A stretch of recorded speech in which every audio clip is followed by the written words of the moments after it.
اللهم صل على سيدنا محمد يا رب صل وسلم دائما ابدا على حبيبي.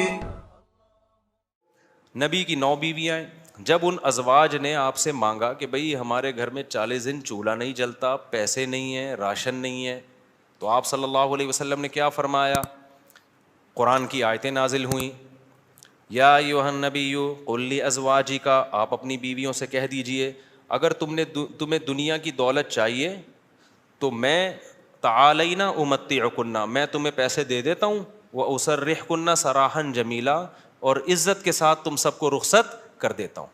بھئی کسی پیسے والے سے شادی کر لو.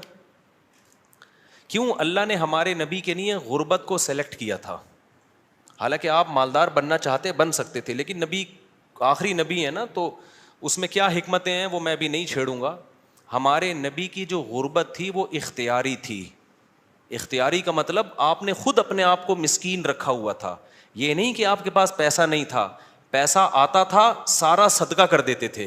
صبح آیا شام تک نہیں بچا، شام کو آیا صبح تک نہیں بچا.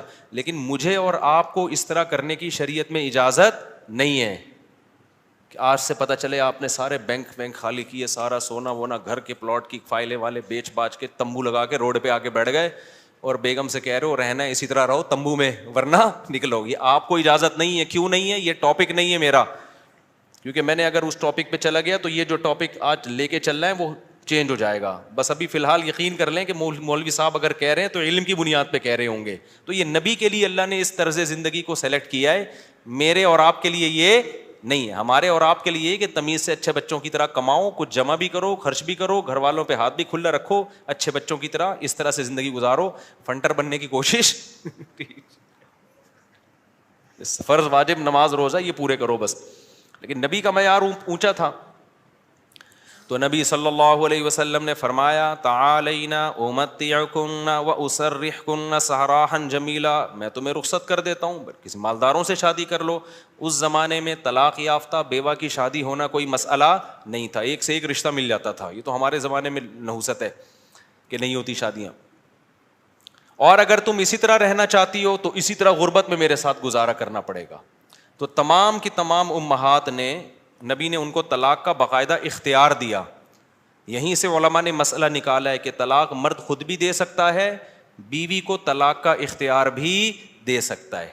اگر مرد اپنی بیوی سے کہہ دے کہ میں نے تجھے طلاق کا اختیار دیا تو یہ اختیار عورت کے پاس بھی آ جاتا ہے، پھر وہ اپنے اوپر طلاق واقع کر سکتی ہے. اس سے بھی پتہ چلتا ہے کہ عدالتی خلا جو آج کل چل رہا ہے اس میں اسلام میں اس کی کوئی حیثیت نہیں ہے، کیونکہ مرد جب بیوی کو رائٹ دے گا تو ہوگا، کورٹ کے دینے سے نہیں ہوتا.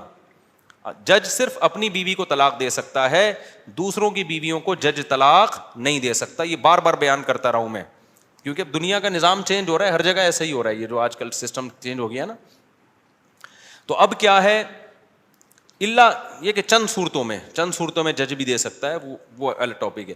تو نبی صلی اللہ علیہ وسلم نے طلاق کا باقاعدہ اختیار دے دیا. یہ نہیں کہا کہ تم چاہتی ہو تو میں تمہیں طلاق دے دیتا ہوں، نہ، باقاعدہ رائٹ دے دیا کہ اپنے اوپر واقع کر لو. حضرت عائشہ رضی اللہ تعالی عنہا کا جب نمبر آیا، اچھا عورت اگر اسی مجلس میں وہ اختیار واپس کر دے تو ختم ہو گیا اختیار. مرد نے جس مجلس میں اختیار دیا نا اس مجلس کے ساتھ رہتا ہے. ہمیشہ کے لیے دے دیا تو ہمیشہ کے لیے، مجلس کے ساتھ دے دیا تو جب تک اس مجلس میں ہے طلاق واقع کر سکتی ہے. جب مجلس ختم ہو گئی تو طلاق کا آپشن بھی ختم. تو نبی نے حضرت عائشہ کو سے بھی فرمایا کہ تمہیں بھی میں اختیار دیتا ہوں، لیکن آپ نے فرمایا جلد بازی نہ کرنا. کیا مطلب؟ جلدی میں یہ نہیں کہہ دینا کہ بھائی مجھے نبی قبول ہیں، ایسا نہ ہو. کم عمر تھی نا حضرت عائشہ، ایسا نہ ہو جلد بازی میں فیصلہ کرو پھر دوبارہ کل فاقے پڑیں پھر بولو بھائی کہ یہ میں نے فیصلہ کیا تھا، غلط کر دیا تھا. اس لیے آپ نے فرمایا اپنے گھر میں پہلے مشورہ کر لو. حضرت عائشہ سے فرمایا اپنے گھر میں جا کے مشورہ کر لو، مشورے کے بعد سوچ سمجھ کے ایک رائے قائم کرو کہ اسی فقر و فاقہ میں 40 دن چولہا نہیں جلے گا، اسی میں گزارا کرنا ہے یا مجھ سے طلاق لے کے کہیں اور شادی کرنی ہے. جلدی میں فیصلہ نہ کرو. حضرت عائشہ کو اتنا غصہ آیا نا نبی کے اس بات پر فرمایا افی کا اشاور, آپ کے بارے میں مشورہ کروں گی میں, یعنی پیغمبر کے بارے میں اپنے ابا اماں سے جا کے مشورہ کروں گی کہ رہنا کہ نہیں رہنا, مطلب کوئی مشورہ نہیں کرنا, رہنا ہے. یہ جو غیر مسلم طنز کرتے ہیں نا کہ پیغمبر نے شادی کی اتنی کم عمر میں, اتنی بڑی عمر میں ایک نو عمر لڑکی سے,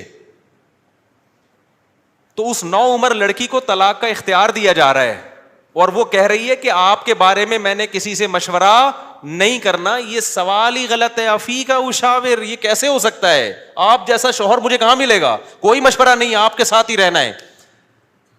تو یہ غیر مسلم جو اعتراض کرتے ہیں نا نبی پر, یہ مدعی سست اور گواہ چست, جس کے حق کی بات کر رہے ہیں حضرت عائشہ کی کہ معاذ اللہ ان کے ساتھ ظلم ہو گیا کہ کم عمر میں اتنی بڑی عمر سے شادی کرا دی ان کی. اس کم عمر کو تو یہ احساس نہیں ہو رہا, ان کو تو یہ ہو رہا ہے کہ اس سے اچھا رشتہ میرے لیے اس کائنات میں کوئی نہیں ہے. ہندو اور عیسائی کو اعتراض ہو رہا ہے کہ بچی پہ کیا ہو گیا؟ ظلم ہو گیا. اس کو کہتے ہیں مدعی سست اور گواہ بولو چست. جیسے کہ آپ لوگ بالکل بھی چست لگ نہیں رہے ہو مجھے اس وقت تراویح کی وجہ سے.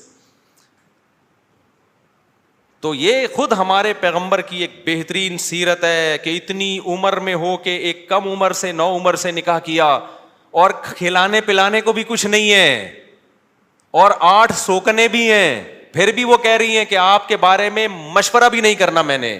حالانکہ اب تو زندگی گزار چکی تھی نبی کے ساتھ. اگر وہ شروع میں فیصلہ معاذ اللہ غلط ہو گیا تھا شادی کا, تو اب تو ٹائم گزر چکا تھا نا, اب تو آپ کے پاس آپشن تھا بھائی میں نہیں رہتی. وہ کہہ رہی ہیں آپ کے بارے میں نے مشورہ بھی نہیں کرنا, اور یہ ناممکن ہے. یہ کیسی بات آپ کر رہے ہیں, میں آپ کے بارے میں کیسے مشورہ کر سکتی ہوں؟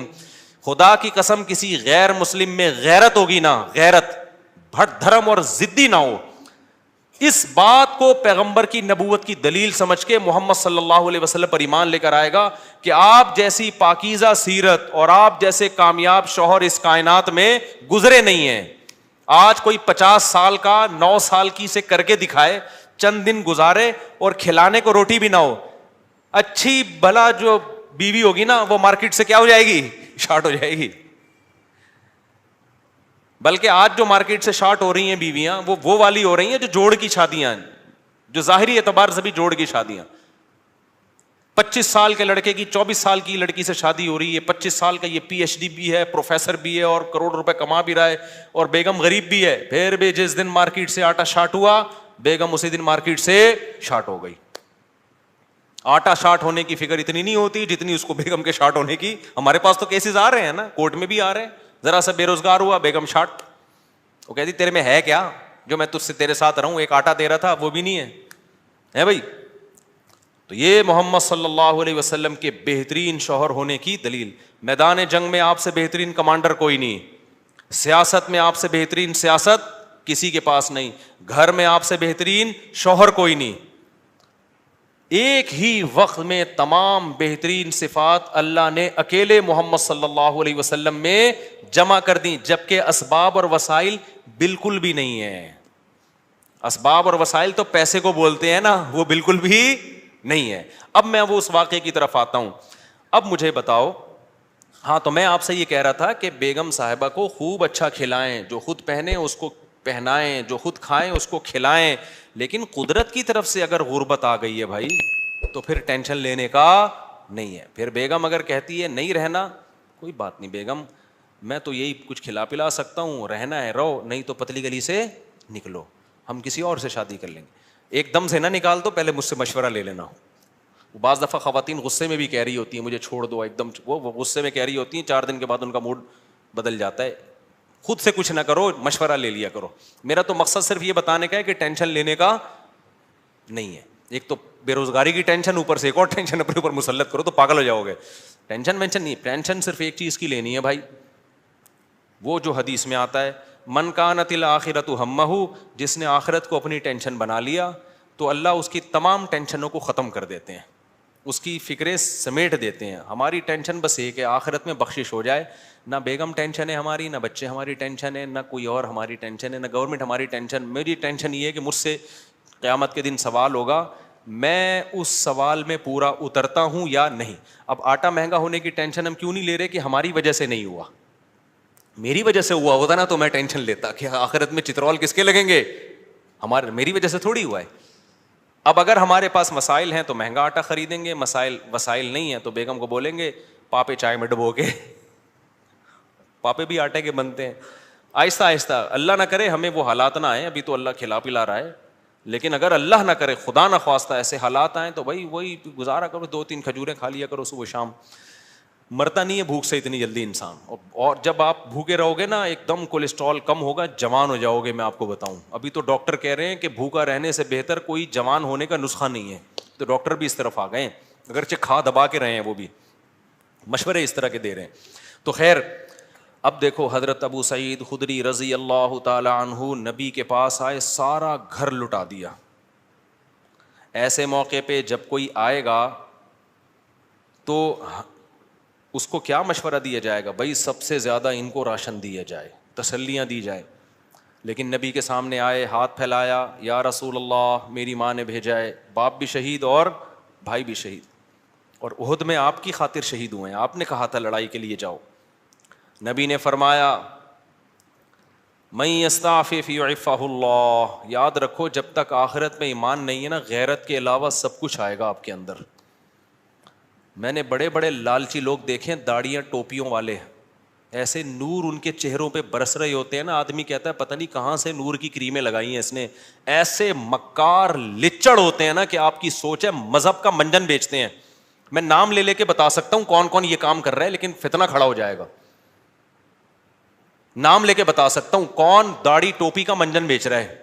ایسا نیک لگے گا جیسے اس سے وہ بات ایسی کرے گا, وہ اللہ رسول کے علاوہ کوئی بات ہی نہیں. مجھے ڈر لگتا ہے غصے میں کہیں میرے منہ سے نام نہ نکل جائے ان لوگوں کا, لیکن ایک بڑا فتنہ کھڑا ہو جائے گا, اس لیے نام نہیں لے رہا میں. اور یہ مذہبی لوگوں میں منجن بہت ہے, کیونکہ مذہب کے نام پہ نا منجن بکتا بڑی جلدی ہے. لوگ یقین کر لیتے ہیں حضرت جی اتنے نیک, ماشاء اللہ بغلیں بھی صاف حضرت کی, اور اتنے خوبصورت. تو یاد رکھو فراڈی آدمی کے لیے داڑھی رکھنا اور پگڑی پہننا کوئی مشکل کام نہیں ہے.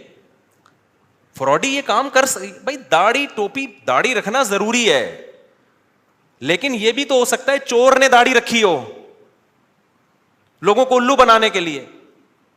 مدرسے والے کبھی چور نہیں ہوتے, چور لوگ مدرسہ کھول لیتے ہیں کہ پیسہ آئے گا. بڑے بڑے ٹرسٹ چل رہے ہیں جو بڑے بڑے فراڈی ہیں, سارے ٹرسٹ فراڈی نہیں ہیں لیکن فراڈی ٹرسٹ بھی ہیں بہت سارے.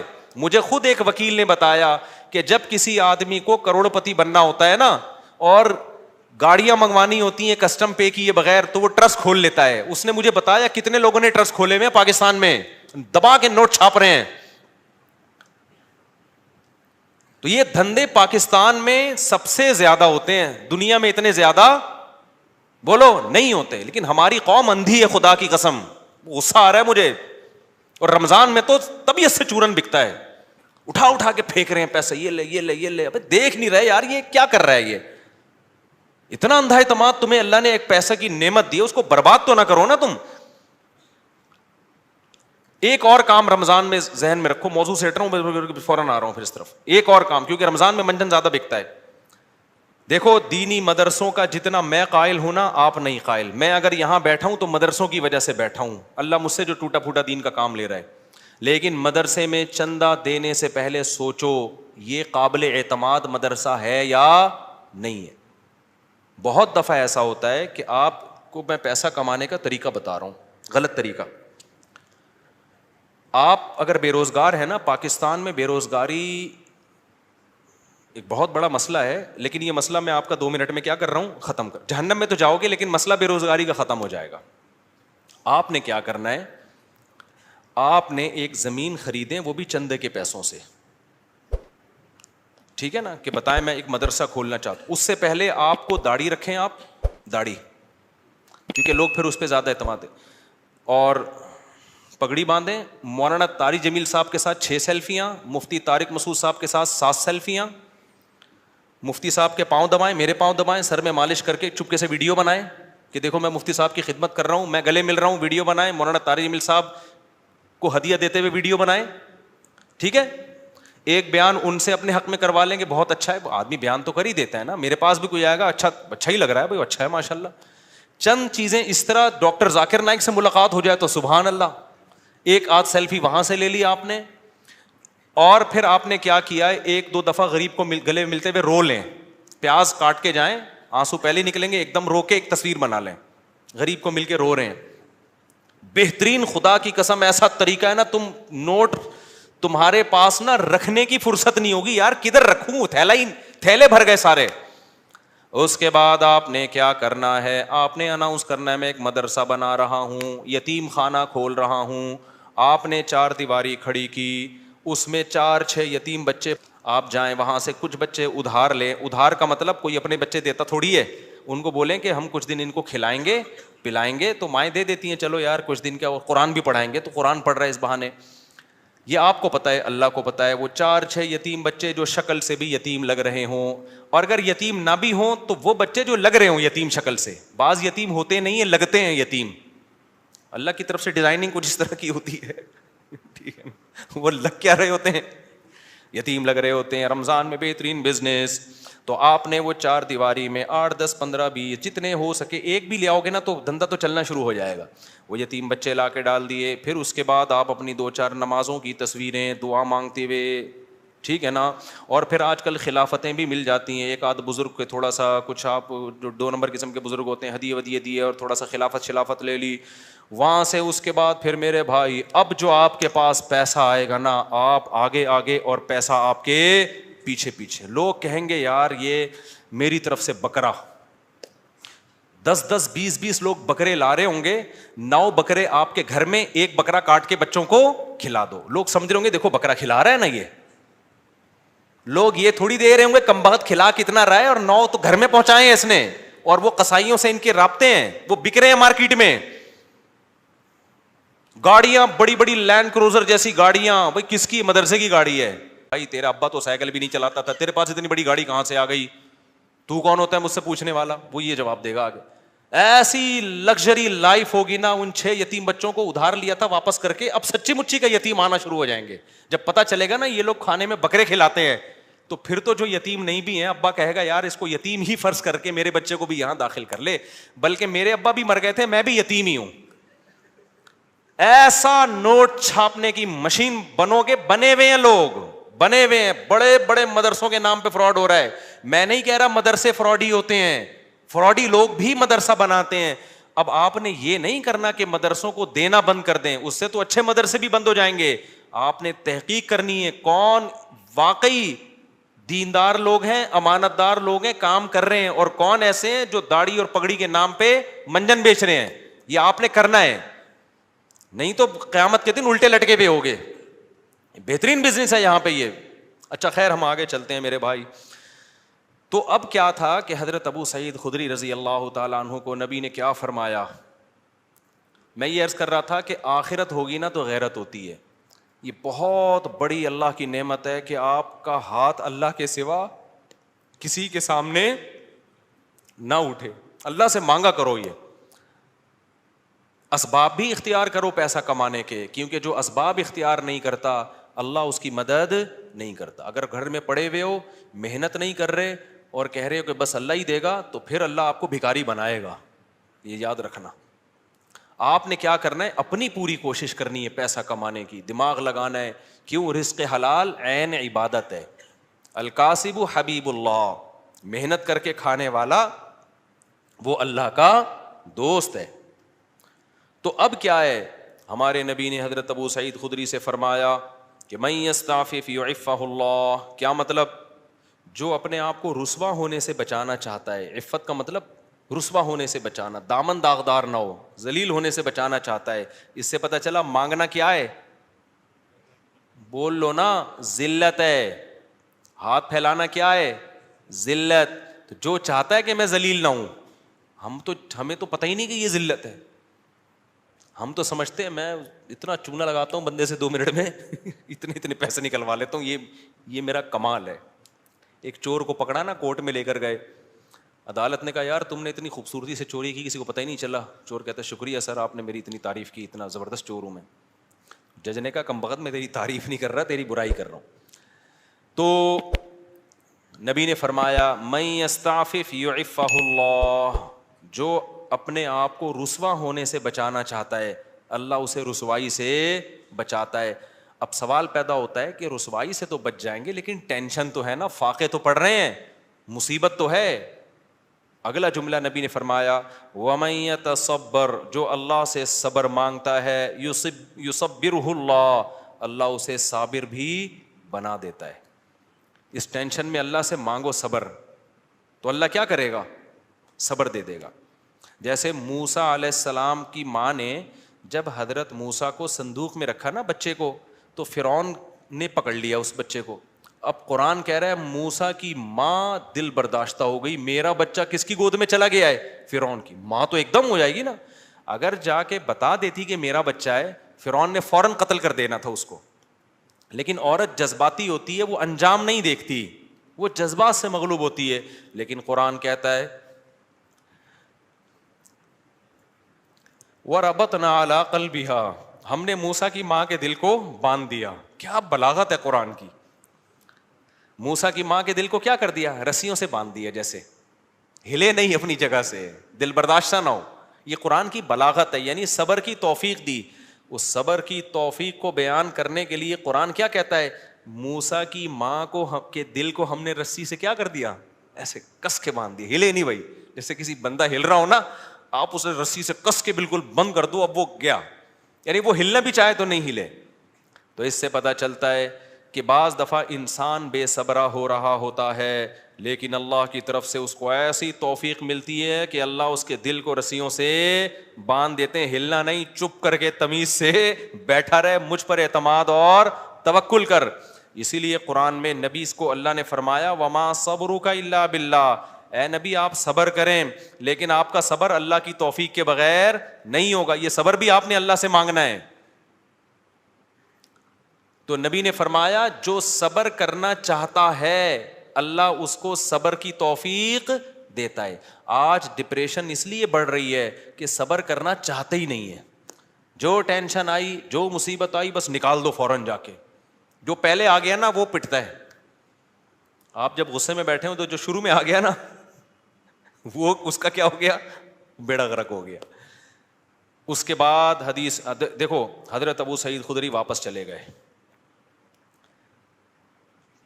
کیوں؟ نہ ماں نے کوئی اعتراض کیا, نہ 10 سال کے بچے نے کوئی اعتراض کیا. کیوں؟ لیڈر کو دیکھ رہے تھے کہ لیڈر ہم سے زیادہ قربانی دے رہے, اور آپ کی صداقت پہ یقین تھا. حدیث میں آتا ہے کہ حضرت ابو سعید خدری نے زندگی بھر کسی سے نہیں مانگا, یہاں تک کہ اپنا کوڑا بھی گرتا تھا نا اونٹ سے تو نیچے اتر کے اٹھاتے تھے, وہ کوڑا بھی نہیں مانگتے تھے کسی سے.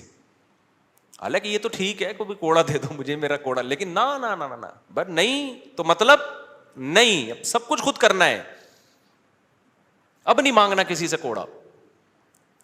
وجہ کیا ہے؟ لیڈر کی طرف سے موٹیویشن مل رہی ہے, کیونکہ پتہ ہے لیڈر یہ بات بتانے کے پیسے بولو نا نہیں لے رہا, اور دیکھ رہے ہیں کہ ہمارے گھر میں فاقہ ہے تو لیڈر کے گھر میں اس سے زیادہ فاقہ ہے, اس سے زیادہ فاقہ ہے.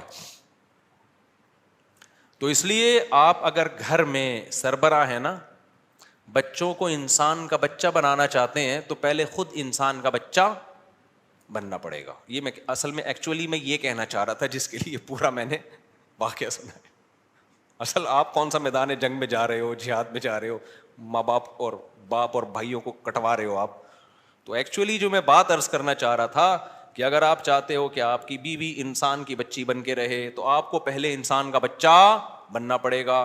آپ چاہتے ہو کہ میرے گھر میں اخلاق کا ماحول ہو, تمیز سے بات کیا کریں, تو پہلے آپ کو تمیز سے بات کرنی پڑے گی. آپ بیگم سے کہہ رہے ہو تمیز سے بات کرو, اس کا مطلب آپ خود ہی تمیز سے بات نہیں کر رہے. وہ تو آپ کا ایٹیٹیوڈ دیکھ رہی ہے نا. باپ گھر میں آ رہا ہے چنگیز خان بن کے چیخ رہا ہے, یہ کیا ہو رہا ہے, پھر وہ کہہ رہے سب آرام سے بات کریں, تو کہیں گے نا ابا آپ تو آرام سے کر نہیں رہے. ایک صاحب کو غصے پہ بہت غصہ آتا تھا. ایک صاحب ہمارے جاننے والے تھے, جب کوئی غصہ کرتا ان کو بہت غصہ آتا, غصہ کیوں کر رہا ہے, اسی بات پہ ان کو غصہ آتا تھا. ہم کہتے تھے اس کو جتنا غصہ آ رہا ہے نا کسی بات پہ, اور آپ کو اس غصے پہ اس سے زیادہ غصہ آ رہا ہے, تو اس کو غصہ کیسے ٹھیک ہوگا. اب آپ کسی کو یہ سمجھا رہے ہو کہ غصہ مت کرو, تو یہ بات آپ کو آرام سے کہنے پڑے گی, غصے سے نہیں. کیونکہ اگر آپ نے غصے سے کہہ دی, اس کا مطلب وہ جو کام وہ کر رہا ہے آپ بھی وہی کر رہے ہو. تو مارکیٹ میں جو چل رہا ہے نا وہ بتا رہا ہوں میں آپ کو. تو اس لیے میرے بھائی جب بھی کوئی بات ہم نے اپنے بڑوں کو دیکھا ہے کہ ہمیں اگر سخاوت کی ترغیب دی نا انہوں نے کہ خرچ کیا کرو, تو میں نے اپنے بڑوں کو دیکھا انہوں نے ہم سے 20 گنا زیادہ خرچ کیا. 20 گنا تو وہ ہے جو ہمیں نظر آ رہا ہے, جو نظر نہیں آ رہا وہ پتہ نہیں کتنا ہوگا. ہم نے دیکھا کہ انہوں نے ہمیں کہا کہ عبادت کیا کرو, تو ہم نے دیکھا کہ وہ ہم سے کئی گنا زیادہ عبادت کر رہے ہیں. انہوں نے دیکھا اللہ پہ اعتماد اور توکل کیا کرو, انہیں ہمیں کہا تو ہم نے دیکھا کہ وہ ہم سے زیادہ اللہ پہ اعتماد اور توکل کر رہے ہیں. انہوں نے بولا کہ ہم نے مدرسے میں کوئی انتظام کرنا ہے, چندہ جمع کرو, تو خود اپنی جیب سے سب سے زیادہ چندہ دیا. نہیں آ رہی بات, چھوڑو رہنے دو, ایسے ہی ٹھیک ہے. تو گھر میں بچوں کو عمل دکھایا کرو. آپ اگر اپنے بیٹوں کو سمجھاتے ہو کہ بہنوں کے ساتھ اچھا سلوک کرو, یہ اس زمانے کی بات ہے جب گھر میں بچے بچیاں ہوا کرتے تھے, اب تو ایک آدھ ہوتا ہے, تو وہ سارا سیٹ اپ ہی برباد ہو. پہلے یہ ہوتا تھا 7-8 بہن بھائی ہیں تو ماں باپ بھائیوں کو حکم دیتے تھے بھائی بیٹوں کو بھی بیٹیوں کا بھی خیال کرنا. اب تو ٹیاں ہے ہی نہیں, ٹی رہ گئی ہے, بیٹیاں نہیں ہوتی. ایک آدھ بیٹی ہوتی وہ خود ہی اپنا خیال رکھ لے گی, اس کے لیے آپ کو نہ وصیتیں کرنے کی ضرورت نہ تکلف کی. یہ ان لوگوں کی بات کر رہا ہوں جن کے ہاں بچے ہوتے ہیں, خاندان ہوتے ہیں, چاچے مامے خاندان گھر آباد ہوتے ہیں, تو ان کے لیے خصوصی پیکیج ابھی میں پیش کر رہا ہوں کہ جب وہ اپنے بیٹوں کو سمجھائیں کہ اپنی بیٹیوں کا خیال کرنا, تو کیا مطلب بھائیوں کو سمجھا رہے ہیں بہنوں کا, تو پھر آپ نے ان کے سامنے اپنی بہنوں کا خیال کر کے دکھانا ہے. اپنی بہنوں کو دعوت دو, ان کو ہدیے دو, ان کو پیسے دو. بچوں کو پتا چلے ہمارا ابا اپنی بہنوں کا اتنا خیال کرتا تھا, تو ہمیں بھی ابا کے جانے کے بعد اپنی بہنوں کا خیال کرنا ہے. ان کو پتا ہے ابا کے پاس نصیحتوں کے علاوہ کچھ بھی نہیں ہے, ٹھیک ہے. پوری تقریر ابا کی 1 گھنٹے کی ہوتی ہے, لیکن ابا کی جب بہنیں آتی ہیں تو ابا 5 روپے بھی خرچ کرنے کے لیے تیار نہیں ہے. بچوں کو آپ نے کہا کہ دیکھو بیٹا, تمہارے بھائیوں میں کوئی غریب ہو جائے, بھائیوں میں پہلے ہوتے تھے, اب بھائی نہیں, ایک آدھ بچہ ہی بس, سارا برباد ہوگا. مجھے تو اتنا غصہ آتا ہے نا, پکڑ کے چترول لگانا شروع کر دوں کہ تم لوگوں نے فیملی پلاننگ والوں کی باتوں میں آ کے کیسا بیڑا غرق کباڑا کر دیا اپنے گھروں کا یار, سارا فیملی سسٹم تباہ کر دیا. اس کے لیے شادی کرنے کی ضرورت ہی نہیں تھی تم لوگوں کا یار. شادی تو ہوتی بچے پیدا کرنے کے لیے, ایسے ہی تھوڑے دن رہ گئے تھے زندگی گزار لیتے. ٹینشن, بیگم کی ٹینشن کی بھی کیا ضرورت ہے, اور اگر ٹینشن لے لیے تو ایک آدھ بچے ایک سے زیادہ, تو پھر اس کی ٹینشن ہوتی ہے.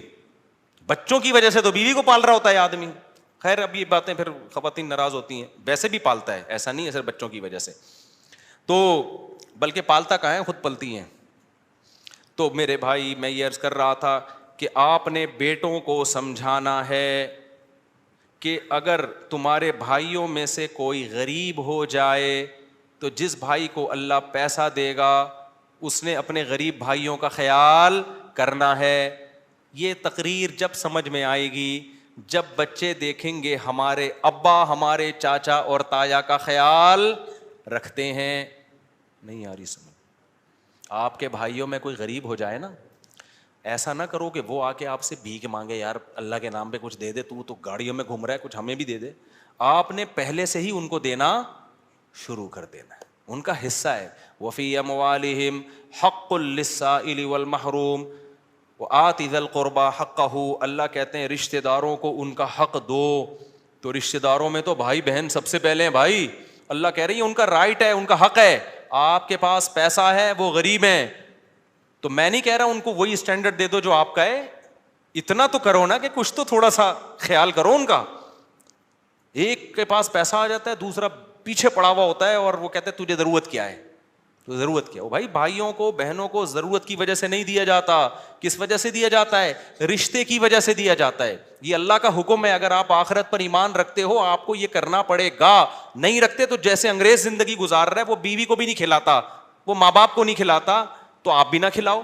تو ایک فیصلہ کر لو, انگریزوں کے طریقے پہ چلنا ہے یا اسلام کے طریقے پہ چلنا ہے. اسلام کے طریقے پہ اگر چلنا ہے تو رشتہ داروں پہ بھی خرچ کرنا پڑے گا, بیوی بچوں پہ بھی خرچ کرنا پڑے گا, والدین پہ بھی خرچ, دیکھو جملہ مکمل ہی نہیں کر رہے, کرنا پڑے گا. تو حضرت ابو سعید خدری کو نبی نے کیا فرمایا, جو اللہ سے صبر مانگتا ہے اللہ صبر دیتا ہے. بڑی خاندانی بات. اب اس کا یہ مطلب نہیں ہے کہ مانگنے والوں کو دینا چھوڑ دو, ان کو آپ یہی مشورے دیا کرو. آئندہ کوئی آئے بھکاری, تو آپ کو حدیث میں آتا ہے حضرت ابو سعید خدری آئے تھے تو نبی نے ان کو مشورہ دیا تھا, تو میرا بھی مشورہ یہ اللہ سے مانگ جا کے. نبی نے ہر ایک کو یہ مشورہ نہیں دیا, لیول دیکھا لوگوں کا.